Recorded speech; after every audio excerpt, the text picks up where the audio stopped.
பார்த்திபன் கனவு 2ஆம் பாகம் அத்தியாயம் 26 குடிசையில் குதூகலம். இப்போது நேற்று நடந்தது, அதாவது என்னெல்லாம் நடந்ததுங்கிறத தெரிஞ்சுக்கலாம். இப்போ பொன்னனும் வள்ளியும் குடிசைக்குள்ளே உட்காந்து பேசிக்கிட்டு இருக்காங்க.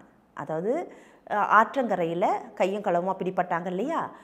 இப்போ பொன்னனும் வள்ளியும் உட்காந்து பேசிக்கிட்டு இருக்காங்க. ஐயோ பாவம் மாரப்ப பூபதி, நேற்று ரொம்ப அவனுக்கு அசிங்கமாக போயிடுச்சு அப்படின்னு சொல்லிட்டு பேசிகிட்டு இருக்காங்க. என்னன்னு பார்த்தா அந்த துறையிலேருந்து இவங்க படகை அவுத்து கட்டும்போது மாரப்ப பூபதி வரானா, 2 பேரையும் பிடிங்க கட்டுங்க அப்படின்னு சொல்லிட்டு அவன் பெரிய அதிகார தோரணையில் சொல்கிறான்.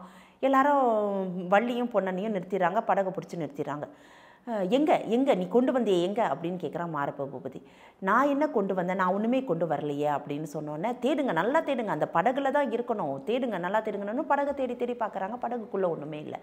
அதுக்கப்புறம் திருப்பி எல்லாரையும் ஆற்றுல குதிக்க சொல்லி தேட சொல்கிறான். இங்கே தான் எங்கேயாவது ஒழிச்சு வச்சுருப்பான், அவன் திருடன், அவன் எதையோ திருடிட்டு வந்திருக்கான் அரண்மனைக்குள்ளே, எனக்கு கட்டாயமாக தெரியும், தேடுங்கன்னொன்னே ஆற்றுக்குள்ளே இறங்கியும் தேடுறாங்க. யாருக்கும் ஒன்றுமே கிடைக்கல. மாரப்ப பூபதிக்கு அசிங்கமாக போயிடுது. ஆனால் ஏதோ எடுத்துக்கிட்டு வந்திருக்காங்க தெரியுது, ஆனால் அது எங்கே, அது இருந்தால் தானே இவனை கொண்டு போயிட்டு அங்கே நிறுத்த முடியும் அப்படின்னு சொல்லிட்டு யோசிச்சுக்கிட்டே கேட்குறான். அப்போ மாரப்ப பூபதி கொஞ்சம் இப்போ இறங்கி கேட்குறான், என்னத்தை கொண்டு வந்த, எங்கே ஒழிச்சு வச்சுருக்க சொல்லு, நீ எதையோ எடுத்துக்கிட்டு வந்த தெரியணுன்னே போதா குறைக்கு வள்ளி பொன்னன் காதோட சொல்லி எதையோ சொல்லி சிரிக்கிறான். இவனுக்கு இன்னும் கொஞ்சம் கோவம் அதிகமாகுது.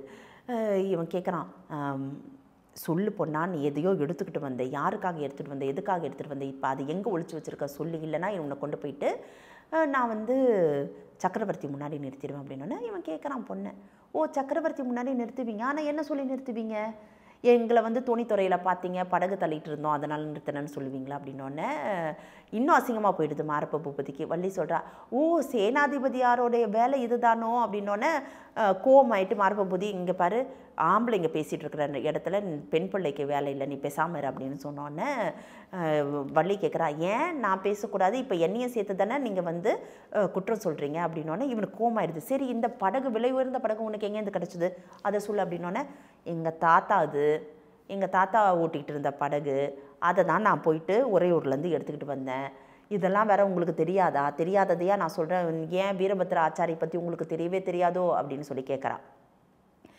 எவ்வளோ கேட்டு பார்க்குறான் மாரப்ப பூபதி, அவனுக்கு பொருளும் கிடைக்கல ஒன்றும் கிடைக்கல. அதனால இவங்க 2 பேரும் சொல்லி சிரிச்சுக்கிட்டு இருக்கிறாங்க. சிரிச்சுட்டு இருந்தோன்னே வேறு வழியே இல்லாமல் மாரப்ப பூபதி அவங்க 2 பேரையும் விடுவிச்சிட்றான். இதை தான் இன்றைக்கி காலையில் குடிசையில் உட்காந்துக்கிட்டு பொன்னனும் வள்ளியும் சொல்லி சிரிக்கிறாங்க. அப்போ பொண்ணு சொல்கிறான், நல்ல வேலைக்கு நம்ம சிவனடியார்கிட்ட கொடுத்துட்டோம், ஆனாலும் எனக்கு இப்பயும் பயமாக இருக்குது, சிவனடியார் அதை சரியாக நம்மக்கிட்ட ஒப்புவிப்பாங்களா அப்படின்னோன்னா வள்ளி திட்டுறா, எத்தனை தடவை சொல்லியிருக்கேன் சிவனடியாரை நீ சந்தேகப்படாதன்னு எத்தனை தடவை சொல்லியிருக்கேன், நீ சந்தேகப்படாமல் இருந்தாலே போதும், நல்லவங்களை நீ சந்தேகப்படுற, கெட்டவங்களை நீ நம்புற அப்படின்னு சொல்லிட்டு மறுபடியும் வள்ளி திட்ட ஆரம்பிக்கிறா. அப்போ கேட்குறா, சரி இந்த அர்த்தராத்திரியில் எதுக்காக அதை எடுக்க போன, நீ அந்த பெட்டிக்குள்ளே அப்படி என்ன தான் இருந்தது, எதுக்கு நீ அதை எடுக்க போன அப்படின்னோடனே இவன் சொல்கிறான், அருள்மொழி தேவி தான் அதை எடுத்து கொண்டு பத்திரப்படுத்தி வைக்க சொன்னாங்க, ஏன் இத்தனை நாளும் அது அங்கே தானே இருந்தது, அது அங்கேயே இருந்துட்டு போகலாமே அப்படின்னோடனே, இல்லை பல்லவ சக்கரவர்த்தி, அதாவது பல்லவ குலத்தை சேர்ந்தவங்களுக்கு ஒரு கெட்ட பழக்கம் இருக்குது, அது என்னென்னா விலையுயர்ந்த பொருட்கள் இல்லை அப்படின்னா பழங்காலத்து வம்சாவழியாக வருது இல்லையா, இப்போ இது கரிகால சோழனோட வம்சாவழியாக வந்த சோழர் குலத்து வாழ், அதனால் வம்சாவழியாக வரக்கூடிய அந்த பொருட்கள் மேலே அவங்களுக்கு மிகப்பெரிய ஒரு ஈடுபாடு இருக்குது, அதை கொண்டு போயிட்டு அவங்க பத்திரப்படுத்தி வச்சுக்குவாங்க. அப்படி பத்திரப்படுத்தி வச்சா பார்த்திப மகாராஜாவுக்கு அருள்மொழி தேவியார் கொடுத்த வாக்கு என்னத்துக்காகிறது, அவங்க சொன்னாங்க இல்லையா, சரியான சமயம் வரும்போது பார்த்திப மகாராஜா சொல்லியிருப்பார், சரியான சமயத்தில் இந்த வாளையும் இந்த புத்தகத்தையும் விக்ரமன் கையில் ஒப்படைக்க வேண்டியது அருள்மொழியோடைய கடமை, அதுக்கு உறுதுணையாக இருக்க வேண்டியது பொன்னனுடைய கடமை அப்படின்னு சொல்லியிருப்பார் இல்லையா. அதை நான் எடுக்க போனேன், ஏன்னா இப்போ உறையூரில் பல்லவ சக்கரவர்த்தி தங்க போகிறதா ஒரு பேச்சு அடிபட்டுக்கிட்டே இருக்குது, அதுக்கேற்ற மாதிரி பரிவாரங்களும் இங்கே தான் இருக்குது அப்படிங்கிறதுனால ஒருவேளை இதே அரண்மனையை அவங்க புதுப்பிச்சு அங்கே தங்கினாங்க அப்படின்னா இது அதுக்கப்புறம் நம்மளால் எடுக்க முடியாமல் போயிடும், அதுக்கப்புறம் எப்படி நம்ம விக்ரமன் கிட்ட கொடுப்போம், அருள்மொழி தேவியார் தான் என்கிட்ட சொல்லி விட்டுருந்தாங்க வசந்த மாளிகையிலேருந்து, இதை எப்படியாவது எடுத்துகிட்டு கொடுத்துடு பொண்ணா, பத்திரப்படுத்தி ஒன்று நான் வைக்கிறேன், இல்லை நீ பத்திரமா வச்சுக்கோ, விக்ரமன் கிட்ட சேர வேண்டிய நேரத்தில் சரியான நேரத்தில் நம்மளால் ஒப்புவிக்க முடியும் அப்படின்னு சொல்லிட்டு அருள்மொழி தேவியார் சொன்னதுனால தான் இதை இப்போ எடுக்கிறதுக்கு நான் அங்கே போனேன். எப்படியோ தக்க சமயத்தில் வந்து சிவனடியார் வந்து அந்த பொருளை நம்மக்கிட்டேருந்து எடுத்துக்கிட்டு போயிட்டாரு. ஆனால் எடுத்த பொருள் திருப்ப வரணுமே அப்படிங்கிறது என்னுடைய பெரிய கவலையாக இருக்குது. ஒருவேளை அவர்கிட்ட கொடுக்கலன்னா கையும் களவுமா திருடன் அப்படிங்கிற மாதிரியான ஒரு அசிங்கமான ஒரு பழிப்பெயரோட நம்ம சக்கரவர்த்தி முன்னாடி நின்றுக்கணும் அப்படின்னு சொல்லிக்கிட்டு இருக்கும்போது வெளியில் குதிரைகளுடைய சத்தம் கேட்குது.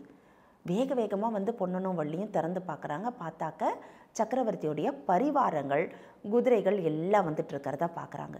இவனுக்கு இன்னும் திக்கு நடிக்குது. ஐயோ, நேற்று நடந்த விஷயம் சக்கரவர்த்திக்கு ஏதாவது தெரிஞ்சிருச்சான், வேறு எதற்காக இவங்க வந்திருக்காங்கன்னு தெரியலையே அப்படின்ட்டு 2 பேரும் திருன்னு முழிச்சுக்கிட்டு குடிசையோட வாசல்லையே நிற்கிறாங்க. சக்கரவர்த்தி அந்த சமயம் அந்த இடத்துக்கு எதுக்கு வரணும்? அடுத்த அத்தியாயத்தில் பார்த்து தெரிஞ்சுக்கலாம். இந்த தகவல் உங்களுக்கு பிடிச்சிருந்தா லைக் பண்ணுங்க, உங்க ஃப்ரெண்ட்ஸுக்கு ஷேர் பண்ணுங்க, மறக்காம எங்க சேனலுக்கு சப்ஸ்கிரைப் பண்ணுங்க.